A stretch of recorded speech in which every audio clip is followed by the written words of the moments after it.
wale ɲuman dɔn foli bɛ ka taa bɛɛ lajɛlen ni waati na balima bamanankan mɛn na Mali kɔnɔ ani Mali kɔ kan an b'a jira aw la k'a fɔ ko ni bamanankan kunnafoni wagati selen wala ne bɛna kɛ minnu kɔnɔ kuma la aw ye Mali kɔnɔ ani a kɔkan kibaru olu de don an b'a fɔ ko ni kuma silakaw dangana kunnafoni daminɛ an b'a jira aw la k'a fɔ ko fɛn min ye Madani Jalo ni a jɛɲɔgɔnkɛ Ibrahim Kulibali ala ma hinɛna u bɛɛ lajɛlen na an cakɛɲɔgɔn ni o ye Amadu Jalo ye Sherifula Jabarani Solaya denmisɛnninw y'an dabama ka wele jaabi ka sanga ni o de ye u ka tile 40 hukumu kɔnɔna na silamɛya dɛmɛtɔn Ansar bolo fara katikaw fɛ u ye wajuli kɛnɛba ɲɛnamaya ni o kɛ hinɛ lase ka ɲɛsin an den ninnu ma kɛnɛ min ni a ɲɛnamayara an karamɔgɔ fɛ Seyide Sherifu Iba Aidara a kɛra ka bɛn kari février kalo tile 8 ma katikaw fɛ Ansaru kanubagaw sɛbɛkɔrɔ bɔra ni ka taa kɛnɛ seereya Sherifula Jabarani So tɔgɔlama de Awa Kibin Sama Tarawele de tun bɛ an ka jɛ an ka ɲamadali kɛ.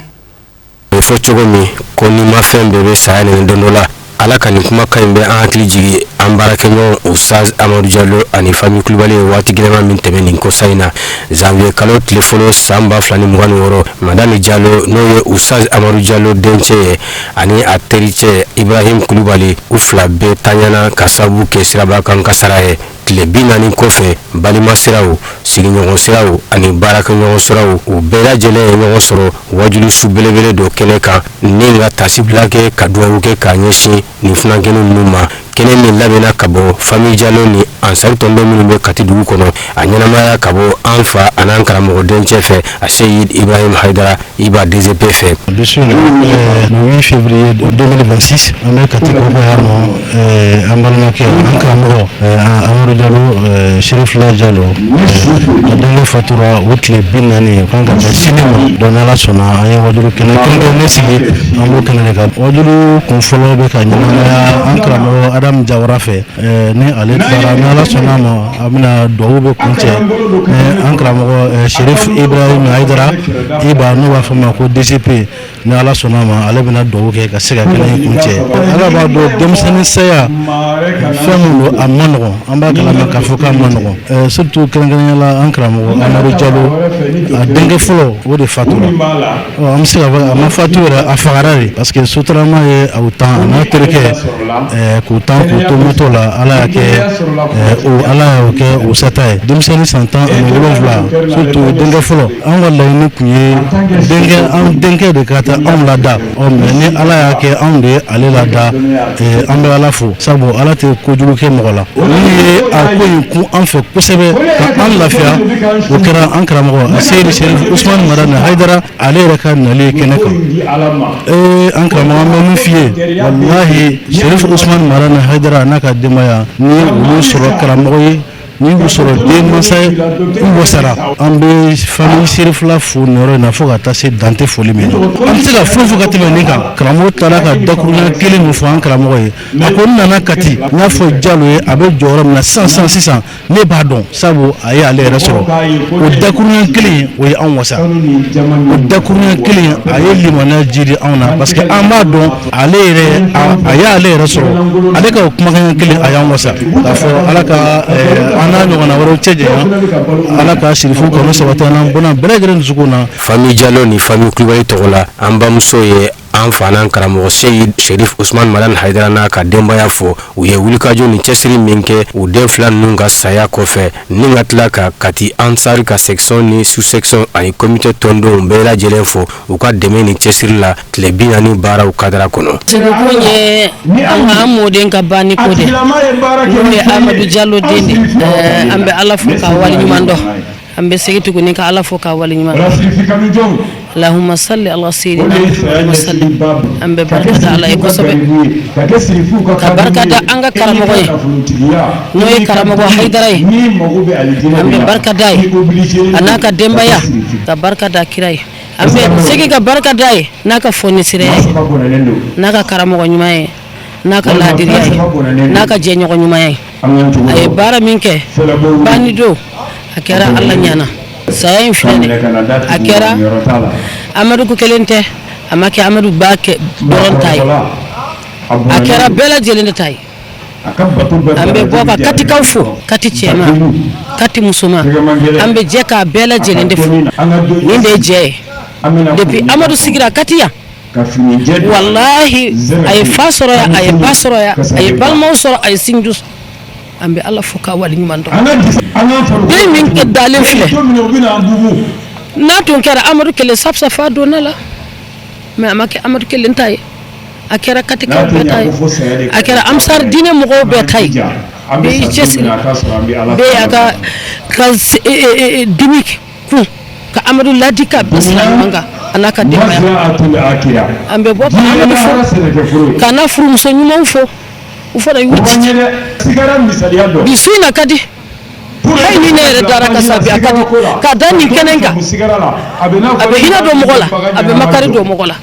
ka woro sa en koto parce am bebe sa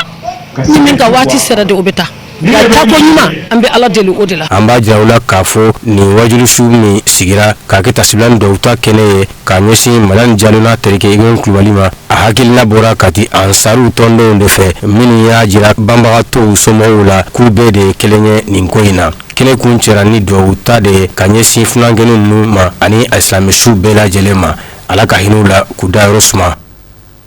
amina ya rabi alaka odo mene ameto nin tashibla kene kono ani hine ani magari kene kono ankara mogo de iba DGP Aidara dakure flami soroka ke anga nyini nikelo ko kuma galamana anga janga nyamadali ke ufe Allahumma salli ala Muhammadin wa ala ali Muhammadin wa sallim amalafu ka ala barakada ka ala waliman نعم من كالصلي كرام المصطفى صلى الله عليه وسلم أنا سودين سنون نعم أنا كصحابة جماعة جاه من على دليل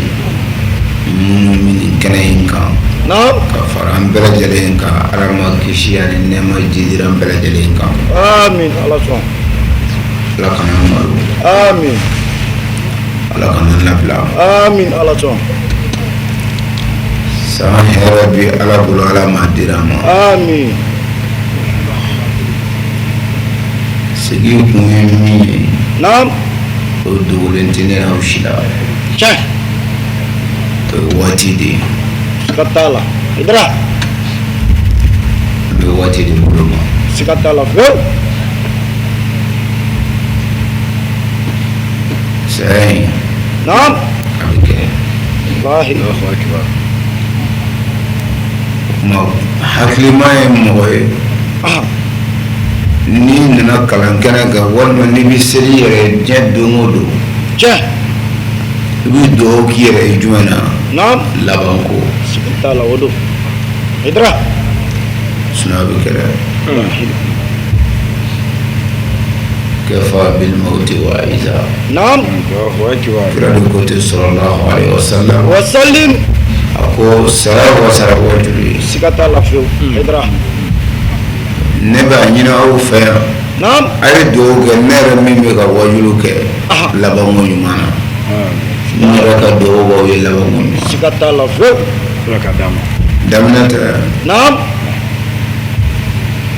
كوب دمنت كدي نعم narabu ko al-umuru bil khawatimha cha odo ko labon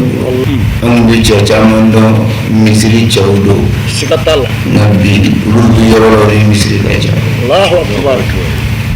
haydara wala ani do yoro jarani dine mbara la nyofe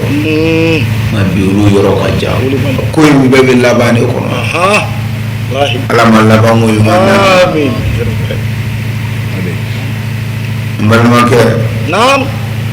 noye jalwe dinga mi bana no madani ja amode ka kanaka ka faram mbalmake burama ruwali wallahi ulu flaka kene ja amode ka uli baldo hidra ka katibefu naam mɔgɔw ye baara jado ana cɛ kɛra saya mɔgɔ jɛɲɔgɔn min saya tɛmɛ mɔgɔ kan siga t'a la siga t'a a kɛcogo ɲuman walahi ni nana ye k'a fɔ i den banna walima i ba banna walima i somɔgɔ dɔ banna sigiɲɔgɔnw yɛrɛ nana kɛlɛ barangali nɔfɛ ko k'a d'u ma o bɛ dɔɔnin fo adamaden na saya la dɔw nana ni takulaw ye dɔw nana ni dɛgɛw ye dɔw nana ni jɔn min se mun na bɛɛ y'i seko kɛ ko karisa ka mɔgɔ dɔ taɲana o bɛ dɔ fo mɔgɔ la o tuma an bɛ katikaw fo mɔgɔ da y'i se ni se tun bɛ ninnu kelen kelen fɛn o fɛn furu ninnu kelen bɛ wuli mais o se t'an ye min se b'an ye o ye ka Ala wele i ka tila k'an ye k'a fɔ an sen n'an bolo bi yan Ala ka hɛrɛ k'an ye kuma janyana mais a bɛɛ bɛ min nɔfɛ o ye wagati in de ne ni aw Ala m'an bɛɛ donna Ala fɛ hɛrɛ la yarabi Ala kana malo Ala kana labila nin kɛnɛ ninnu a bɛna sigi an yɛrɛ don min na a man di tulo ye dɛ nka a bɛ sigi o k'a sɔrɔ an ni Ala bɛ ɲɔgɔn fɛ Ala o k'an ye amina yarabi Ala ka o duwawu sanuma ninnu bɛɛ lajɛlen minɛ fɛn min ye badabada dali ye Ala k'o nɔgɔya an denkɛ ni o ye Madani Jalo ye a n'a jɛɲɔgɔnkɛ Ibrahim Kulibali kunnafoni nasira wɛrɛw fɛ an b'a jira aw la k'a fɔ ko fɛn min ye ADN Mali ye lakɔkɔli min baaraw sigi sen kan ni a bɛ sen na ka ɲɛsin a ka tɔndenw ma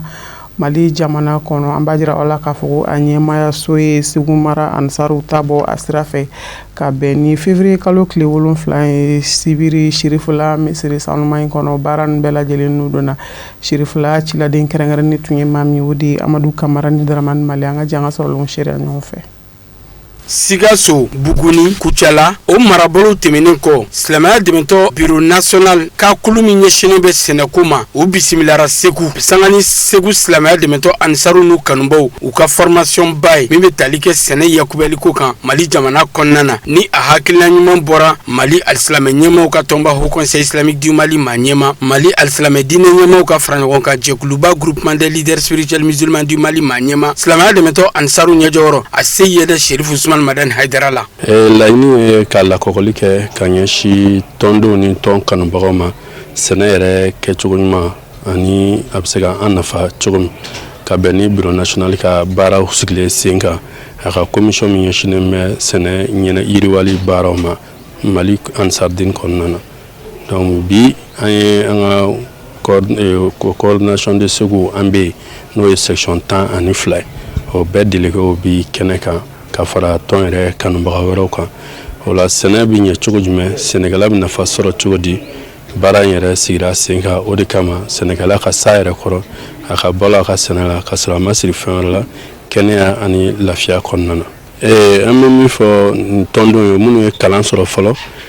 karamɔgɔ sababu la n'o ye Sherifu Usman Madani Haidara ye ale ka hakilinaw de don an bɛ dugawu kɛ a n'a ka denbaya bɛɛ lajɛlen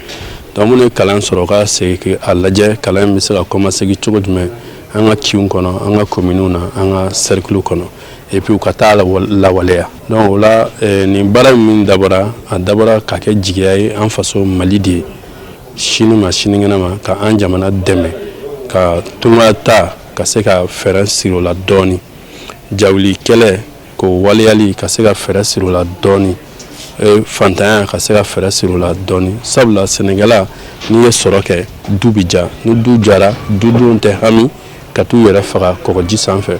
mɔgɔ tɛ se ka don dudenw n'u hakili cɛ k'u bila sira jugu kan ka bila jamana na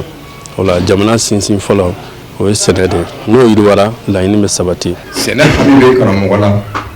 du ka fa bɛ sabati cogo min na jamana kɔnɔ karamɔgɔ ka hamina ko ye o ye ka biri ka sɛnɛ kɛ foro kɔnɔ karamɔgɔ ka sɛnɛ tɛmɛna o yɔrɔ kan jamana ye bɔ ɲɔgɔn na cogo di jamana bɛ du ka fa bɛ sabati cogo min na karamɔgɔ ka hamina ko kɛra o de ye o de la nin baara in boloda la karamɔgɔ fɛ a ka formateurs ɲini a ka mɔgɔw la diɲɛ bɛɛ k'a nafa sɔrɔ ansaru ay akaramɔgɔ faamu a b'a jija a ka sigidaw la a ka yɔrɔw la a ye lafamaniw kɛ mɔgɔw ye min ma karamɔgɔ faamu. kuma sigi kɔfɛ a ye formation daminɛ tuguni wala y'an wasara sura fana a tilala ka na n ko a tilala ka n'o walandabaw fana d'an ma sura wala y'an wasara mɔgɔ mɔgɔ t'a tɔgɔ sɛbɛnni yelen dɔn ni min y'a ye ɲɔgɔn dɔn ala sɔnna i ka karamɔgɔya ma ne yɛrɛ bɛ se ka mɔgɔ wɛrɛw ladɔnniya fana o la ɲɔgɔn dafa an b'a fɔ a y'an wasa kolo k'an wasa sura ka formation in ka a karamɔgɔba fɔ n'o ye Seydou Touré. Ni formation ba in n'a taara ka ɲɛsin Segu mara maaw ma a kɛra tare nabagaw bɛɛ lajɛlen bolo ka bɔ Segu section 12 kɔnɔ ka se ka ɲɔgɔn sɔrɔ ni dɔnnika wɛrɛli kɛnɛ in kan k'u ka nisɔndiya yira. Ni an kɛlen ka nin fɛn sɔrɔ bi ni formation sɔrɔ formation n'a fɔra ko k'i bɛ taa formation na i b'a sɔrɔ wari de bɛ d'i ma formation n'a bɛ kɛ Mali kɔnɔ k'an b'a lakodɔn administration sira fɛ o sira wɛrɛ fɛ i b'i taa fɛn dɔ de bɛ d'i ma. Mais ansaru asuna ka akay musaka di bɔ kana ni formation de lamɛn o bi dala ka fɔ a karamɔgɔya bolosi faamu na a bɛ fɛ tile de kɛ bɔ ye don ka fa n'a ma sabati foyi tɛ yen. Mais n'u ye nin hakilina sɔrɔ ka kalan in kɛ ka ɲɛsin tɔndenw ma kalan in filɛ nin a bɛ anw de dɛmɛ an ka baara la nin y'anw ka baara dɔ de n'o hakilina bɔra Amsaden na ka a ka tɔndenw kalan alhamdulilayi an bɛ foli kɛ Amsaden n'a ka mɔgɔ bɛɛ lajɛlen. Minisiriso min ka baara ɲɛsinnen bɛ diinɛ ko ani batoko ni ladalako ma Mali jamana kɔnɔna na a nɔnabila min bɛ Segu mara kɔnɔ a nisɔndiyalen nin sigi in na a ye foli ni waleɲumandɔn kɛ ka ɲɛsin silamɛya dɛmɛtɔ Ansaru ma kɛrɛnkɛrɛnnenya la a se yɛrɛ Sherifu Usumani Madani Haidara. Tile saba sigi min kɛra aw fɛ vraiment an bɛ Ala fo ka Ala waleɲumandɔn a fɔra kɛnɛ kɔnɔ ko sigi fɔlɔ kɛla Sikaso Buguni Kayi ka na se anw fɛ yan Segu. Donc tile saba sigi min kɛra n y'a ye vraiment n tɛna ta kelen mais nafaba de bɔra a la n y'a jateminɛ salle kɔnɔ n y'a seereyaw fana mɛn donc k'a ɲini Ala fɛ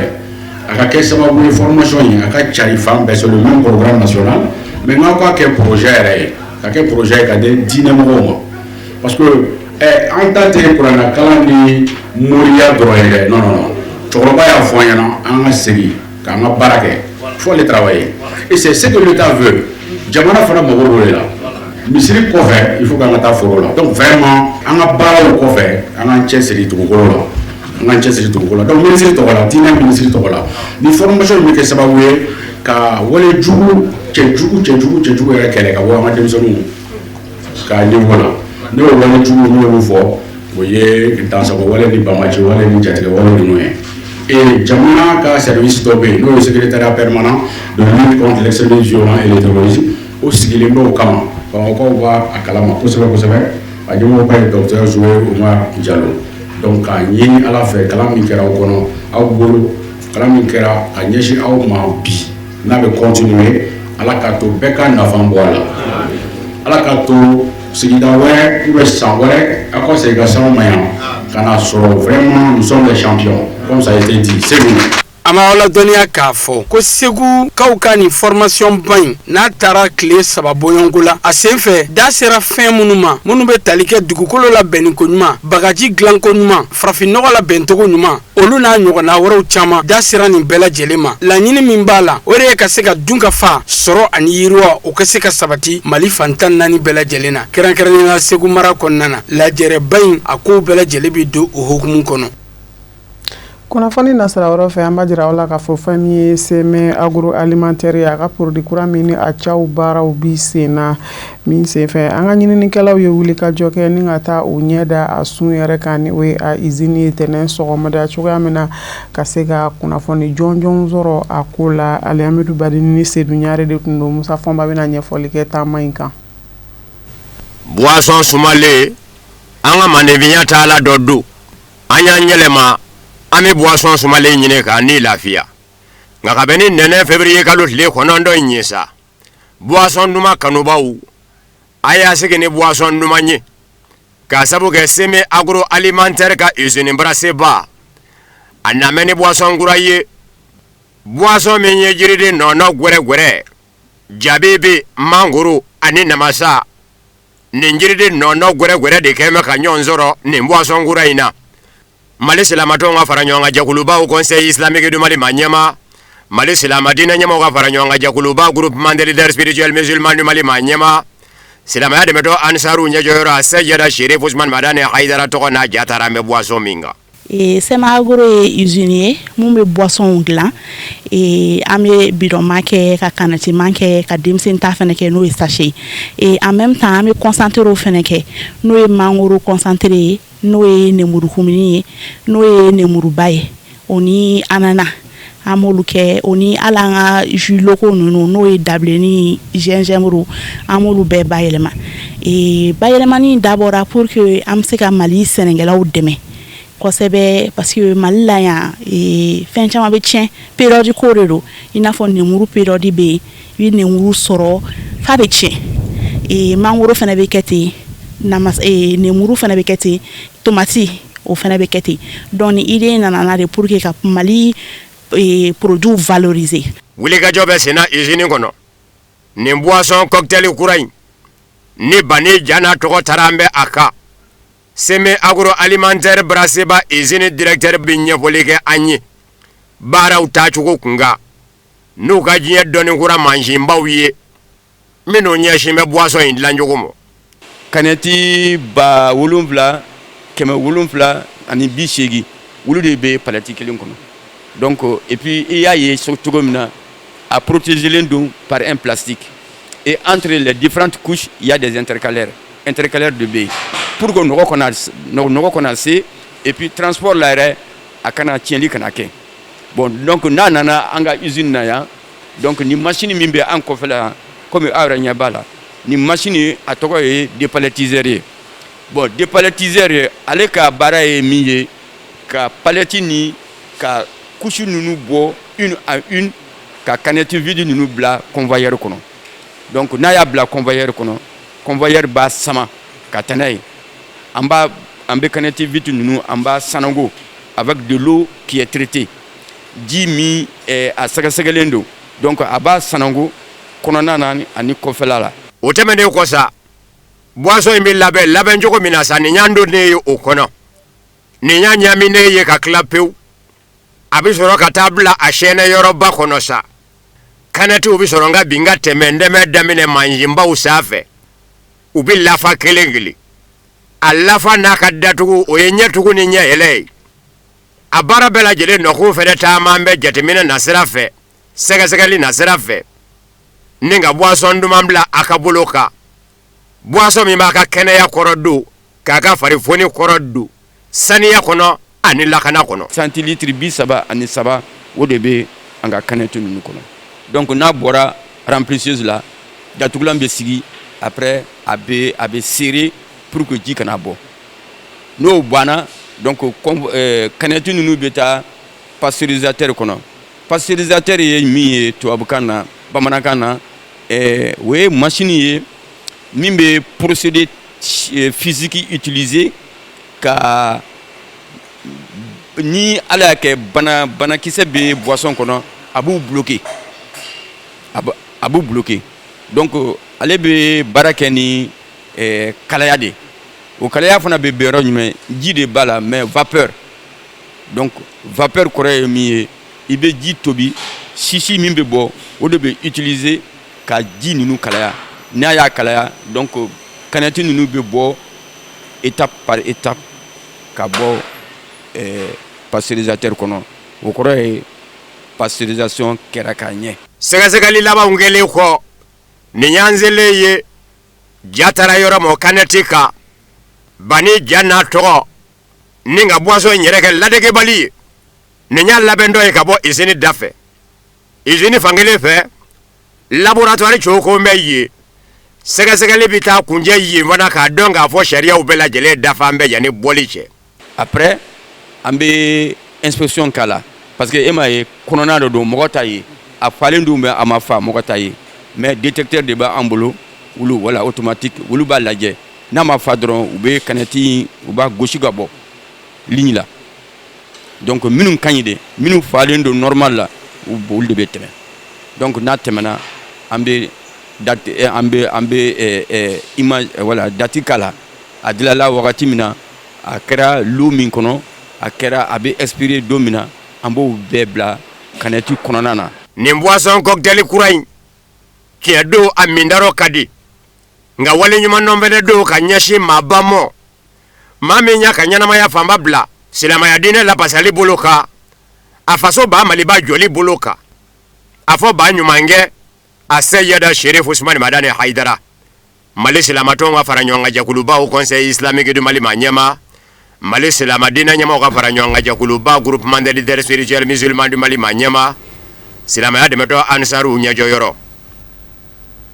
An bɛ to nin cakɛyɔrɔ kofɔlen na ni o ye sɛmɛ agroalimentaire ye yala u ka caw yɛrɛ ye mun ye hakilina jumɛn y'u bila ka an fana karamɔgɔ Seyidi Cherif Ousmane Madani Haidara a tɔgɔ da nin boisson in na ani fana welewelemadakan jumɛn bɛ a cakɛla ninnu fɛ ka ɲɛsin clients ma a ka jamana ɲɛmaaw ka taa se dɛmɛbagaw ma ɲɛmaaba bi jaabili kɛ Alamidu Badeni ka kuma galama la. An ka fasoden ɲumanya de nana ni o hakilina ye an bɛ se ka an disi gosi k'a fɔ ko mɔgɔw ɲɛna ko maliyɛnw tɛ se ka mun kɛ k'a bɛ se ka kɛ tuma caman ni mɔgɔw yɛrɛ nana yan usine kɔnɔ u b'a fɔ ko directeur bɛ min parce que u sigilen tɛ n'a ye k'a fɔ ko farafin de bɛna yir'u la ko directeur don ni yɛrɛl'u la u b'a fɔ ah bon donc a bɛ maliyɛnw ɲɛna k'an tɛ se donc an ko k'an bɛ se mais an kelen tɛ se dɛ an bɛɛ de bɛ jɛ ka taa ɲɔgɔn fɛ an kɔni y'a daminɛ bamananw yɛrɛ b'a fɔ ko n'i ma ɲɛ k'i bɛ mɔgɔw wele a ye n'an dɛmɛ n ka wara la ko k'a sɔrɔ a kunkolo bɛ i yɛrɛ bolo mɔgɔ tɔw ja bɛ farinya a kunkolo kɔni bɛ anw bolo n'an ma siga aw bɛ se k'a sɛbɛntiya parce que a ye mun ye giri fana bɛ se ko min na bonya min b'a ka jamana in na a ma dogo mɔgɔ si la a y'a ye n'a ka kow bɛ kɛ mɔgɔ kɔni fonitugu don sinon bɛɛ kɔni b'a dɔn k'a fɔ ko Haidara ka nin bɛ ka kɛ notamment a ka mawuludu n'a ka événement ba wɛrɛ donc a ka événement caman na a ye wele bila an ma an se ye mun ye an y'o kɛ a fana se ye mun ye a y'o kɛ bon anw fana ko an kɔni fana bɛna a jɛ ɲɛna fɛ parce que maliyɛn tɔw bɛɛ k'a dɔn k'a fɔ k'an bɛ yan maliyɛnw de kama maliyɛn fɛn o fɛn hakilina fɛn o fɛn n'a b'i la boisson baara fan fɛ i ka na anw bɛ yan an bɛ yan o de kama an b'a yira k'a fɔ ko Mali anw ta don maliyɛnw ta don an bɛɛ lajɛlen ta don donc o de ye nin hakilina ɲuman in don an na k'a fɔ ko an bɛna boisson dɔw dilan bon a boisson an b'a fɔ cogo di a yiridenw modèle ka ca cocktail b'a la n'o ye ka yiriden caman ɲagami ɲɔgɔn na bon orange b'a la ananas b'a la n'a bɛ fɔ o ma jabibi ani mangoro fana b'a la bon k'a fɔ ko dɔwɛrɛ don dɔwɛrɛ tɛ dɛ a boisson surtout aw nana bɛn don bɛ min ma bi n'o ye yiriden caman ɲagaminen ye n'an bɛ fɔ o ma ko cocktail an bɛ k'o mun dilan an bɛ se k'a fɔ ko n'i y'a ta kuruba 100 90 ou bien 80 o ye an yɛrɛ ka yiridenw ye k'a fɔ ko fɛn wɛrɛ ɲagaminen b'a la an bɛ an kuma de k'an tɔ to sinon an b'a fɔ ko a bɛɛ ye an yɛrɛ ka yiridenw faralen ɲɔgɔn kan mais an bɛ kuma k'an tɔ to donc nin ye waleɲuman dɔn ye k'a bila gidi fan fɛ nin ye welewele ye ka ɲɛsin maliyɛn tɔw ma minnu bɛ kɔnɔna na minnu bɛ kɔ kan k'a fɔ ko u ɲɛna ko mun tɛ se ka kɛ ko dɔ bɛ ka kɛ bon u k'a kɛ u ka ko ye u kana kɛ an dɔrɔn ka ko ye parce que n'an farala ɲɔgɔn kan de an bɛ se ko la. N'an bɔra Mali jamana kɔnɔ an b'an sɛnsɛn ka don Côte d'Ivoire jamana kɔnɔ fɛn min ye Cherifukɛ sɛgɛnbali sɛgɛnnafiɲɛbɔbali ye an karamɔgɔ Seyidi Cherif Ahmed Tidiane Haidara an b'a fɔ ko Ala ni ce a ɲuman donna Côte d'Ivoire jamana kɔnɔ ni silamɛya dɛmɛtɔ Ansaru ka laɲini ye wajili benakun kanan dɔ o de kadara kɔnɔ a sɛbɛkɔrɔ kunbɛnna Ansaru n'u kanubaw fɛ Korogo dugu kɔnɔ Abdulkarim Sako a bɛna ɲɛfɔli kɛ. An karamɔgɔ denkɛ Cherif Ahmed Tidiane Haidara a bisimilala aéroport la Korogo Ivoirien fɛ n'o ye kɔnɔwarikaw ye o hukumu na Ansaru n'u kanuɲɔgɔnw bɔra ka caya iko kɔnɔkulu kana an karamɔgɔ denkɛ bisimila bonya ani karama kɔnɔna na k'u ka nisɔndiya yira a nali la ka bisimila ka bɔ aéroport la ka taa se a seyɔrɔ la n'o ye bisimilali kɛnɛ ye n'u k'a ma cérémonie d'accueil o kɛra nisɔndiya ani bonya kɔnɔna na mobilitigiw ni mototigiw caman bɔra k'u ka nisɔndiya yira an karamɔgɔ bisimilali la ka bɔ Mali kɔnɔ ka se kɔnɔwari jamana kan Ansar ɲɛmaa minnu ka se ni waati ma n'u kun sigan bɛ hali bi an karamɔgɔ nalila kɔnɔwari jamana kan ka sababu kɛ baara boloda cogo ye u bɛɛ lajɛlen u ka nisɔndiya yira k'a fɔ an karamɔgɔ seli u fɛ yen o kɛra nisɔndiyaba ye baw u mɛnna ka nin makɔnɔ. Bon k'a fɔ accueil bon accueil kɔni a kɛra accueil ɲɛna kosɛbɛ a sababu kɛ a ye bi yɛrɛ bɛnna dimanche ma voilà jama bɔra kosɛbɛ a ko i ɲana karamɔgɔ nalen a kɔnɔ u b'an wasa o diyala an ye sabu 2025 ta ma se ka kɛ voilà mais 2026 daminɛ na n'an t'a sera ka kɛ ka bɔ yen tiɲɛna an b'ala fo ka barika la ala ni ce. Bisimilali kɛnɛ kɔni kɛra waati kɛrɛnkɛrɛnnen ye an karamɔgɔ denkɛ Sherif Ahmad Tidiane Haidara ani Ansaru n'u kanuɲɔgɔn bɛɛ lajɛlen ni ɲɔgɔn cɛ baw u kun mɛnna k'an karamɔgɔ denkɛ bisimila a bɛna waati min kɛ Kɔnɔwari jamana kan ni tournée in hukumu na nin y'a waati kun fɔlɔw ye. Mbajira ola ka fɔ ko fɛn min ye kaka kɔrɔba si ye a ɲuman don ni Côte d'Ivoire jamana kɔnɔ a ye wajuli kɛnɛba ɲɛnamaya Ansaru n'u kanubaw ye Abdulkarim Sago a bɛn'o tɔ fana ɲɛfɔ.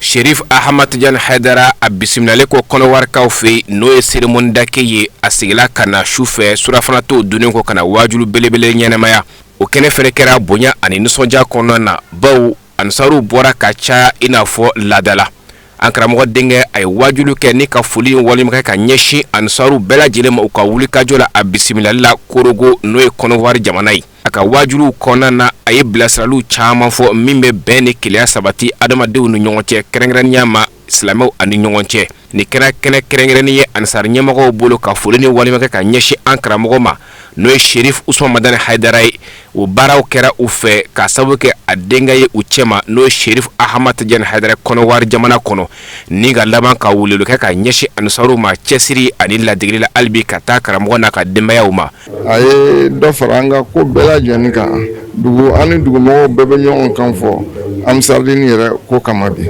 an tun tɛ place la ka kɔrɔ mais ala ni Amsaridini kama an bɛɛ ye bonya sɔrɔ dugu kɔnɔ yan ni Haidara n'a denw barika ye. Voilà, an y'o wasa sɔrɔ o la o na an fɛ yan bi n'u mana kuma o kuma bon a bɛ kɛ degun le ye an yɛrɛw ma bɛɛ nisɔndiya ninnu nalen an fɛ yan a bɛ min f'u ɲɛna dɔrɔn cɛsiri kelen de bɛ yan n k'o le fɔ n ko Mamadu Madani de y'a commencé donc o na tɔndenw yɛrɛ de bɛ cotiser ka a dépense n'a musaka ka bɛn fɛn ma o bɛ tɔndenw bɛɛ de bɛ o financement kɛ ka sɔrɔ ka wele bila u ma k'u ka sɔrɔ k'u na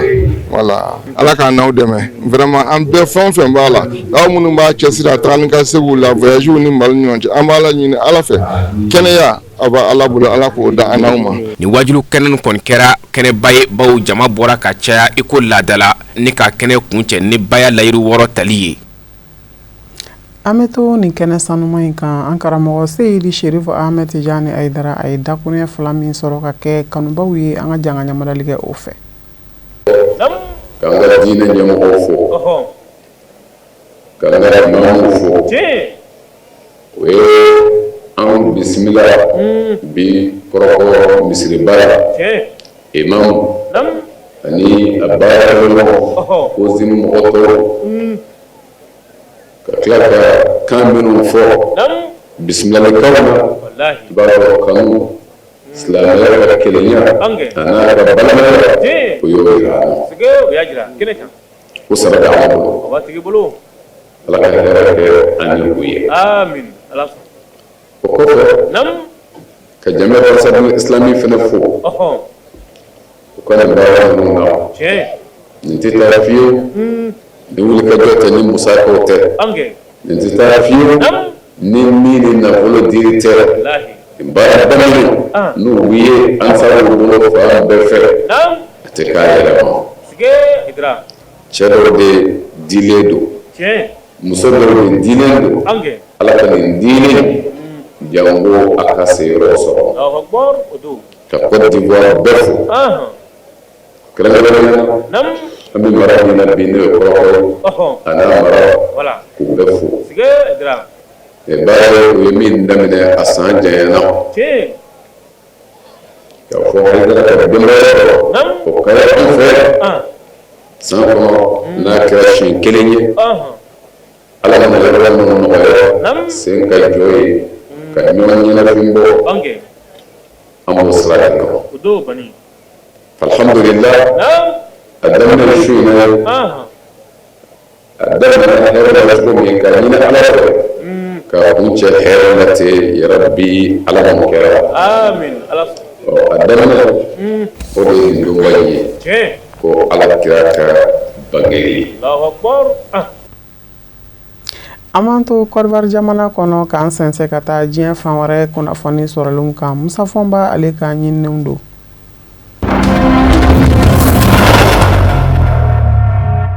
Algérie jamana ɲɛma Abdelmajid Tebboune a ma Faransi jamana tɔgɔ bɔ a da nka a ka nin sigili ni kunnafonidilaw ye a kuma fanba bɛɛ lajɛlen bolila Algérie ni Faransi cɛ gwɛlɛyaw de kan bawo a ko bɛnkan fanga kɔnɔ a ka wɛlɛ ale ka Faransi kunkanko jaabi a sɔrɔla ka jira k'a fɔ yɛlɛma hɔrɔnya sɔrɔ Algérie jamana fɛ ka na bila bi la tɔɔrɔ tɛ tɔɔrɔ ye min ma lase Algérie jamana mɔ nazarala jamana dɔ fɛ a ko ali Algérie jamana ni nazarala tɔma Union européenne ni ɲɔgɔn cɛ gwɛlɛyali k'a sababu ye u tɔn jamana dɔ de ye ko Algérie jamana nɛgɛ min bɛ don so jɔtɔ la k'a kɛ betɔ ye o nɛgɛ donnini ka bɔ Algérie ka taa feere nazarala jamanaw nɔ ko u la tɔn jamana dɔ bɛ k'i sen da o bɛɛ lajɛlen kan a ko bibi in na Algérie jamana den minnu sigin bɛ o setigi jamana in nɔ ni a setigi jamana ma ɲɛmaaw kɛn bɛ ka sariya gɛrɛndɛ Algérie jamana denw dafɛ k'a jira k'a fɔ a ka kan Algérie jamana den bɛ Algérie jamana den na u ka jamana kɔnɔ o k'a ka u ka jamana bila n'u ko ma ko obligation de quitter le territoire français OQTF ko nin bɛ dabɔ kun de ye ka dɔ fara gwɛlɛya kan Algérie n'a jamana masina in jɛ ko nɔn dɛ Algérie ka den minnu bɛ a jamana nɔ Algérie ka denw do ale jamana ɲɛmaatɔ y'i jɔ k'i kali Algérie ka denw ɲɛna k'a fɔ a bɛna minnu fɛnɛ lakana u mana ye diɲɛ fan o fan fɛ u ka dugu jɛko mɔgɔnin da maaya kɛcogo nɔgɔyali u bolo jamana ɲɛma ni seko kɛ o rɔ ko Algérie ka den ninnu ma jamana kɔnɔ san 15 n'a fɔra k'i bɛna sariya kura ta ko i bɛ olu labɔ i ka jamana kɔnɔ k'a sabu kɛ k'u tɛ ka sariya dɔ dafa e bolo f'i k'a dɔn k'a fɔ a jamanaden ninnu hali ni dunanw don i ka jamana kɔnɔ hakɛ dɔ de bɛ u ye kiri na sira fɛ u bɛ se k'u bolo mɔnabɔ min nɔfɛ k'a fɔ u ma jɛ ni u gɛnni Somali jamana ɲɛmaa ye a jira k'a fɔ Somaliland marabolo murutilen Somali jamana mɔ ni Bani Israɛl wuliba nɔfɛ bi ko fɔ a ka jɛɲɔgɔnya don a n'a ni ɲɔgɔn cɛ ni k'a k'a dama jamana ye k'a tigɛ ka bɔ Somali la k'a ka dɔn k'a fɔ ni Bani Israɛl y'i jɔ Somali jamana kɛlɛli k'a korɔ Somali jamana ma ɲɛmaaw n'u jɔ Bani Israɛl ɲɛ u sen n'u dama jira la bawo u tɛna jɛ n'a ye a ka kɛ Somali jamana ɲɛmaa Hassan Sheikh Mahamoud a ye nin kɔrɔfɔ de lase Katarikaw ka jabaraninsoba Al Jazeera la a ɲininkalen yala Bani Israɛl kɛlɛcɛw u bɛ ka taa i ka kɔnɔmurutilen la Somaliland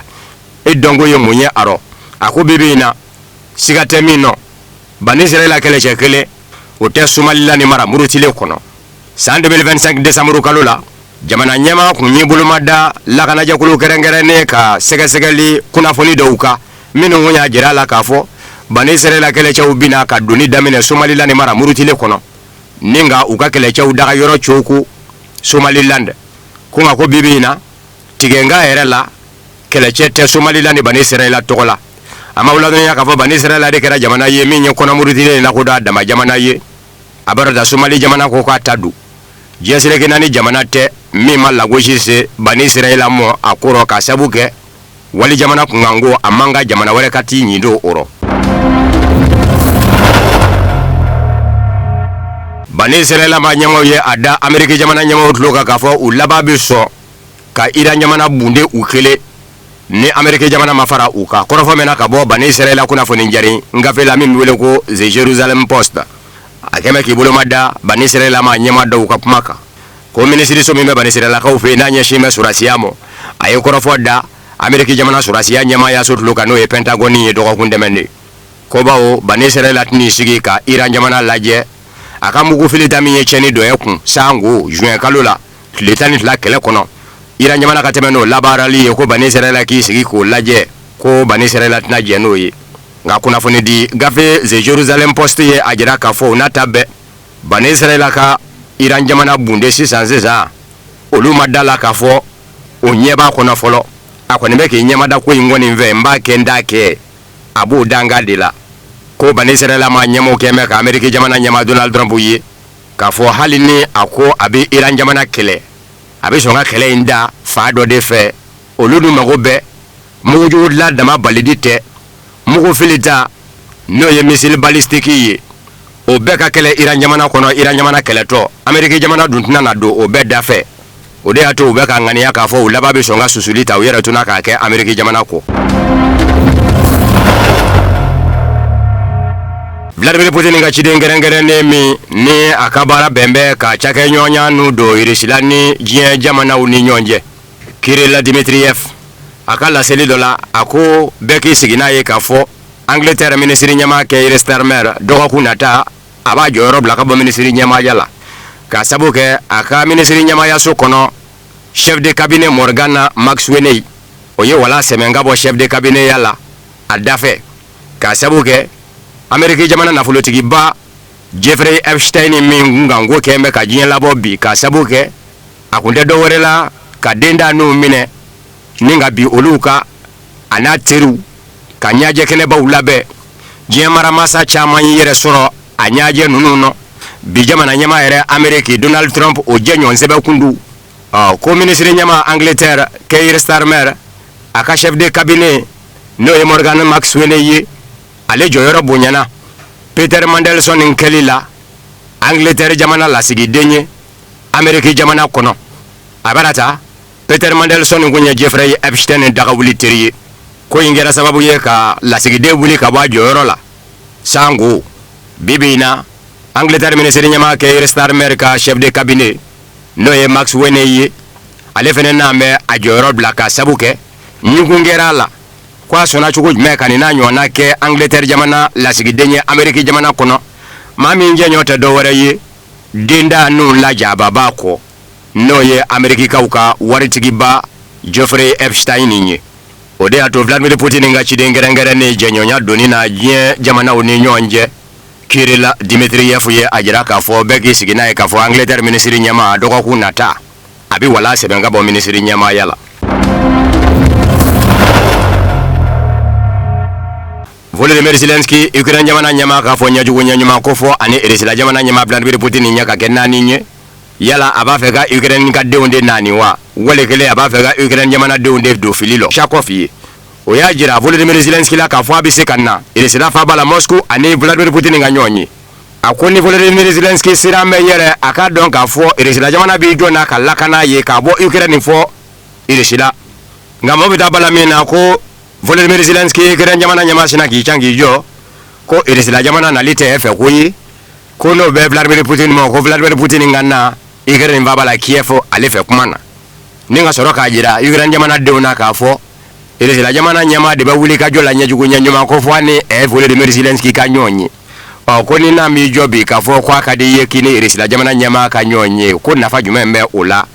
ko yala k'a b'a fɛ ka Ukraine jamana denw de don fili lɔ wa.